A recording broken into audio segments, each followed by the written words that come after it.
Tekur næst til máls háttvirtur 9. þingmaður Suðvesturkjördæmis, Þór Saari.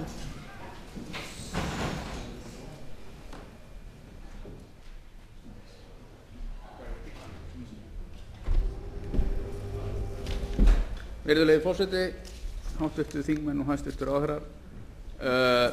Við höfum legið yfir þessum samningi eins og mögulegt er á þessum örfáu mínútum sem við fengum síðan við fengum hann í hendurnar og að okkar mati hefur ríkisstjórn Íslands einfaldlega lagst í duftið og brugðist þjóðinni og er þá kannski vægt til orða tekið. Ríkisstjórn og þingmenn Samfylkingar og Vinstri grænna hafa tekið þann kost og munu gera það nánast hver og einn að velta skuldum einkaaðila, svokallaðra útrásarvíkinga, yfir á almenning í landinu sem stofnaði ekki til þeirra skulda. Þetta er algjörlega óásættanlegt, þetta er algjörlega óréttlátt og þetta er algjörlega siðlaust. Og mér býður einfaldlega við þeirri hugsun að voga sér að taka slíkar ákvarðanir og velta þessu yfir á almenning í landinu og á börnin okkar og á barnabörnin okkar. Hvernig vogið ykkur að gera það? Hvers konar eiginlega hugsun býr að baki? Það er ekki verið að gera neitt sem markir á takandi til þess að elta þá menn sem að stofnuðu til þessara skulda. Þeir eru ennþá að afgreiða sjálfa sig hér með tugi milljóna út úr einhverjum lagakrókum og enga lífeyrissjóðum til þess að skemmta sjálfum sér, á meðan verið að leggja hér fram bandorm sem að sýnir alveg greinilega hvernig allur íslenskur infrastruktúr á næstu árum mun molna niður fyrir framan augu okkar vegna þess að sömu þingmenn ætla að nota peninga þjóðarinnar til þess að borga skuldir einkaaðila. Skammist ykkar bara að láta ykkur detta þetta í hug. Og það meira sé að sennilega að óþörfu, því að við höfum heyrt hér mat Stefáns Más.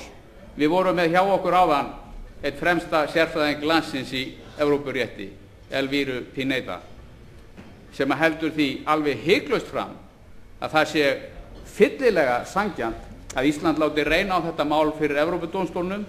Evrópudómstóllinn hefur þegar kveðið upp dóm í sambærilegu máli þar sem að kom skýrt fram að það er ekki sjálfkrafa ríkisábyrgð þegar að svona stendur á. Og hér er ekki hlustað á það. 700 milljarða króna skuld og það er ekki hlustað á það. Hvers konar eiginlega virðing er þetta fyrir landi og þjóð sem að þessi ríkisstjórn ber? Þetta er svo skammalegt að mér verður orðfall, ég verð að viðurkenna það, en þetta er eitthvað sem að íslensk stjórnvöld og þingmenn Samfylkingar og þingmenn Vinstri grænna þora ekki að láta reyna á. Eins og kom fram hér áðan hjá háttvirtum þingmanni Gunnari Braga sem að stal nú frá mér gleppnum, að þá hafa orðin gunga og drusla verið sögð hér úr þessum stól og það að minna tilefni, mun minna tilefni.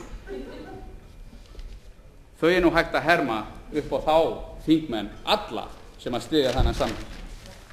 Gunga og drusla, skammist þið ykkar. Samfylking og Vinstri grænir munu velta 700 til 1000 milljörðum króna yfir á íslenskan almenning án þess að hafa fengið upplýsingar þær eignir sem að hafa komið á móti. Samninganefnda maðurinn sem kom á fund okkar áðan, hann hafði ekki séð eignasöfnin. Hvar er réttlætið? Hverjir hafa verið handteknir? Hvaða eignir hafa verið frystar? Rannsóknarnefnd Alþingis er í uppnámi vegna þess að íslenskir embættismenn eru að agnúast út í eina alvöru sérfræðing nefndarinnar.